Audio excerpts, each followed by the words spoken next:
فيلمنا بيبدأ مع سو وهي بنت صغيرة في المدرسة وبتحب الأبطال الخارقين جدا، وكانت دايما بتتمنى إنها تبقى عندها قوة خارقة علشان الناس تحبها. لكن القوة اللي عندها إن محدش بيهتم بيها ولا حتى بياخد باله منها، كأنها ملهاش وجود، وبتكون وحيدة وملهاش صحاب ومحدش يعرفها ولا عايز يعرفها، لدرجة إن في يوم من الأيام المدرسة نفسها بتقفل عليها باب الفصل لأنها بتفكر إن كل الطلبة اللي جوه مشيوا خلاص، وبتقوم تخبط على الباب علشان حد يفتح لها. وبعدها بتطلع لوالدها اللي مستنيها بره المدرسة، وبياخدها ويروحوا لوالدتها في شغلها اللي هي مهتمة بيه أكتر من بنتها.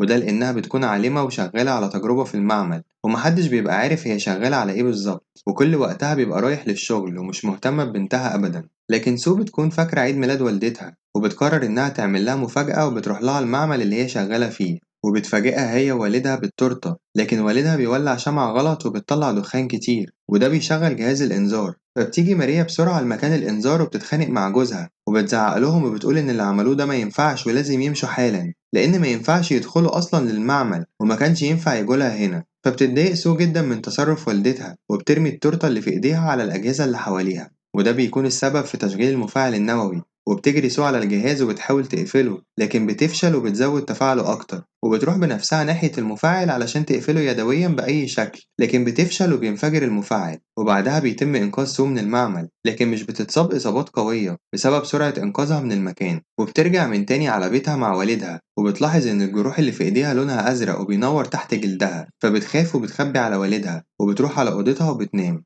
وتاني يوم بتصحى من النوم وبتلاقي إن دراعها مختفي ومش ظاهر، فبتترعب جدا بس بيظهر لوحده تاني. فبعدها بتلبس بسرعة علشان تروح المدرسة، وبتقابل هناك طالب جديد اسمه توبي وبيقول لها إن لقبه تي، وبتبقى مش عارفة تتصرف ازاي لحد ما تي بيجيله بنات يتعرفوا عليه. وقتها بتختفي سو فورا بكل جسمها وبتجري على الحمام بتاع المدرسة علشان تستخبى فيه، وبتشوف زميلة ليها إن المناديل بتتسحب لوحدها، فبتهرب من الحمام وهي خايفة من الأشباح الموجودين. وبتهدى سو شوية وبتلاقي إن جسمها راجع من تاني طبيعي وظاهر، وبتفهم إنها لما بتختفي كل لبسها بيختفي معاها، وده بيحصل بسبب انفعالاتها ومشاعرها. وبتروح على والدتها فورا في المعمل علشان تقول لها اللي حصل، بس بيغمى عليها من التعب، وبتصحى سو تلاقي نفسها في بيتها، وبتقول لها والدتها إنها هتحاول بأي شكل تعالجها. وبتبقى سو متوترة جدا وعايزة ترجع من تاني طبيعية لأنها مش قادرة تتأقلم مع قدرتها الجديدة، وبتطلب منها مامتها ما تخرجش من البيت أبدا. لكن سو ما بتسمعش الكلام وبتروح تاني على مدرستها، فبتلاقي إن تي بقى مشهور وكل البنات بتكراش عليه، بس هو لما بيشوفها بيجري عليها علشان يديها القصة اللي وقعت منها لما قابلته أول مرة. بس بتقطع كلامهم ليان زميلتها وبتقول لتي ما يهتمش بسو لأنها فاشلة ومحدش يعرفها، فبتروح سو تتخانق معاها علشان تسيب تي وتسيبها في حالها هي كمان. بس قبل ما ليان ترد عليها بتلاقي إن موبايلها بيرن بنغمة غريبة، فبتتحرج وبتجري من قدام تي علشان ما تتكسفش أكتر. وبتبقى اللي عملت كده هي بنت اسمها آب، وهي اللي قدرت تتحكم في موبايل ليان وبتخليه يرن برنة غريبة علشان تكسفها، وبتشكرها سو على مساعدتها.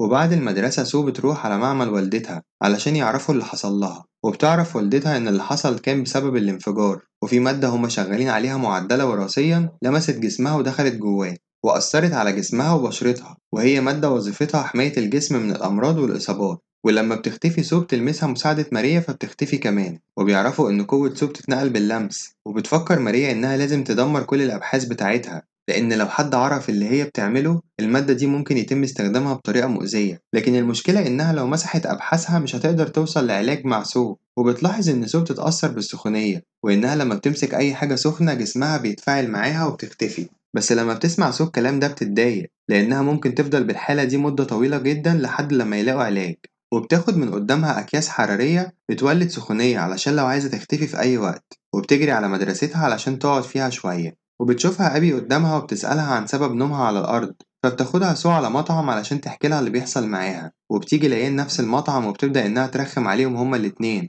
فبتمسك سو كيس حراري في إيديها وبتختفي، وبترمي على ليان المشروب بتاعها وبتحدف عليها كاتشب وبتبوظ شكلها. بعدها بتيجي والدة سو للمطعم علشان تاخدها، وبتقول لها إن اللي هي فيه لازم يفضل سر وإلا هتتعرض للخطر وتبقى فار تجارب للمعامل. لكن الموضوع بيكون وصل لصاحب الشركة اللي ماريا شغالة فيها، لأنه بيكون شاف كاميرات المراقبة وبيعرف إن سو قادرة على الاختفاء، وبيأمر بخطفهم فورا، وبيهجم رجالته على عربية ماريا وبيخطفوها. فبتصرخ ماريا وبتقول لبنتها إنها تدور على ألفريد والقناع الأحمر، ولما بيجوا يخطفوا سو بتكون اختفت ومش بيقدروا يلاقوها، فبيسيبوها ويهربوا بعد ما خطفوا ماريا. وبتبقى سو مش عارفة تروح فين لأنها لو رجعت على بيتها هتتخطف، فبتروح على تي وبتطلب منه يساعدها، فبياخدها على بيته وبيقول لها إن والده أغلب الوقت مسافر وهو قاعد لوحده وممكن تبات عنده، ولما بيجيب لها حاجة تشربها بتختفي من قدامه. ساعتها بيعرف سرها وإنها قادرة على الاختفاء، وبيفكروا إزاي هيعرفوا مين اللي خطف ماريا. وبيروحوا تاني يوم على مكان عربية ماريا، وبتتصل آب بسو بتقول لها تستخبى فورا جوه العربية.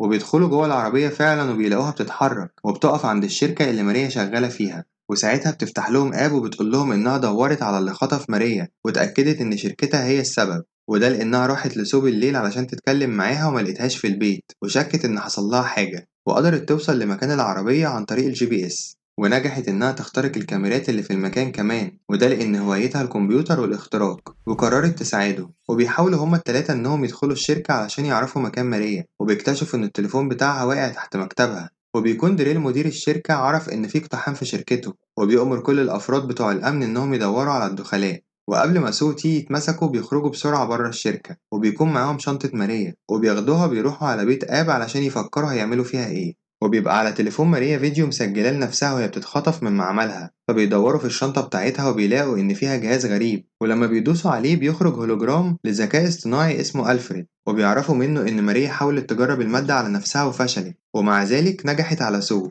وبالتالي الشركة هتدور عليها علشان تاخد دمها وتعمل أبحاث عليها. وبيجي بالليل وكل واحد بينام لوحده في سريره، وبيظهر إن في حد بيحاول يدخل البيت علشان يخطف سو، لكنه ما بيلحقش وبيهرب قبل ما يتمسك، بس بتقع من إيده حقنة المخدر اللي كانت معاه. وبيجي تاني يوم وبتكون آب قدرت إنها تعمل بدلة لسو علشان تتحكم في اختفائها وقت ما تحب، وبتجربها سو بتكون مناسبة ليها جدا. وبيجيلها تليفون من والدتها وبتقول لها إنها هربت من المكان اللي كانت محبوسة فيه وعايزة تقابلها بعد ساعة عند النافورة اللي في السوق القديم. ولما بيروحوا كلهم على المكان بيكون رجالة دريل واقفين مستنيينهم علشان يقبضوا عليها، وبيظهر إن ماريا متفقة مع دريل وإن في خطة بتتم بينهم. ولما بتشوف سور رجالة دريل بيطاردوها بتهرب بسرعة هي وأصحابها من المكان، وبيقدروا يروحوا لآخر مكان اتصلت ماريا منه، وبيوصلوا لمصنع قديم مهجور. وساعتها بيحس تي إن في حاجة غلط بتحصل، وبيقول لسو إن والدتها ممكن تكون متورطة مع دريل بأي شكل وعاملين لها فخ. فبتتضايق سو منه وبتتخانق معاه لأن والدتها مستحيل تعمل فيها كده، وبتطلب منه يمشي ويسيبها، فبيسيبهم وبيمشي فعلا.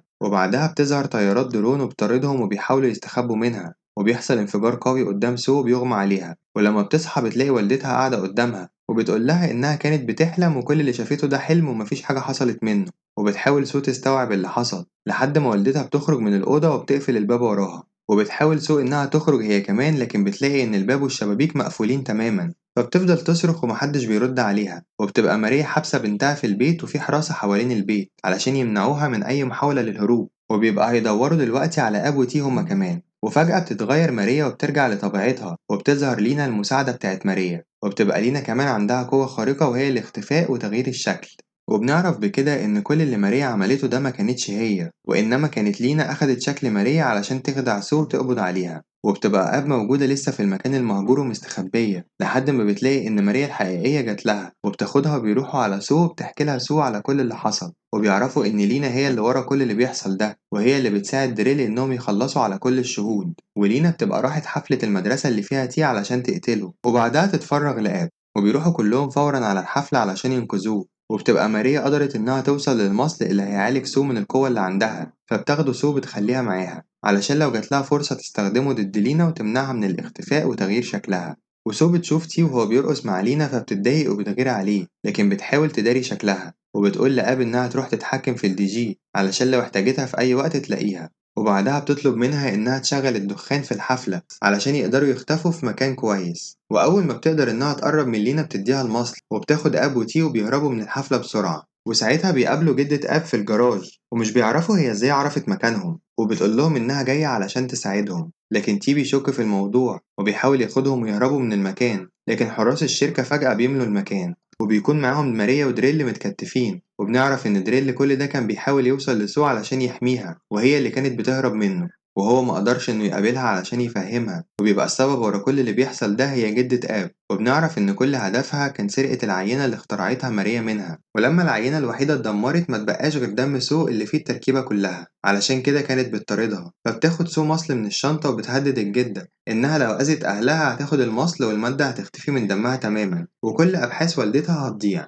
فبتحاول الجدة إنها تقنعها بالتفكير كويس في الخطوة الجاية، لأنها لو خدت المصل هترجع طبيعية ومهملة من تاني، ومحدش هيحب إنه يتعرف عليها وهي طبيعية. بس ما بتهتمش سو فعلا بتاخد المصل وبتتعالج من القوة اللي عندها، وبتقدر سو إنها تركب جهاز في الكرسي المتحرك بتاع الجدة بيخليها تفقد السيطرة عليه لحد ما الشرطة بتيجي وبيحاوطوا المكان وبيقبضوا على الجدة وحراسها، وبتقع سو في الأرض وبتفقد الوعي تماما. ولما بتصحى بتكون في بيت صاحبتها آب ومعاها أبوها وأمها علشان يطمنوا عليها، وبيديها أبوها حاجة سخنة تشربها، ومش بتختفي لأنها بتكون اتعالجت من القوة اللي عندها بسبب المصل اللي أخدته. وبتجيلها أمها وبتتأسف لها على كل اللي واجهته وإنها كانت المفروض تبقى جنبها أكتر من كده، فبتطلب منها سو إنها تفتح هدية عيد ميلادها اللي كانت جايبها لها يوم الانفجار. وبعدها بتكون سو اتعالجت تماما ورجعت لحياتها الطبيعية ولمدرستها، وبتكون حزينة إنها فقدت قوتها، لكن في المقابل كسبت عيلتها وأصحابها. وبتبقى واقفة في يوم مع أصحابها وبيتكلموا عن اللي عاشوه، بس لما بتمسك سو ايد تي بتلاقي ايديها اختفت، وبيظهر ان القوة مش كلها اختفت من عند سو، وانها لسه زي ما هي سو الخارقة. وبس كده. ما تنساش تقولي رأيك في الكومنتات وتعمل لايك واشتراك لو لسه ما اشتركتش، وتفعل الجرس علشان يوصلك كل جديد. سلام عليكم.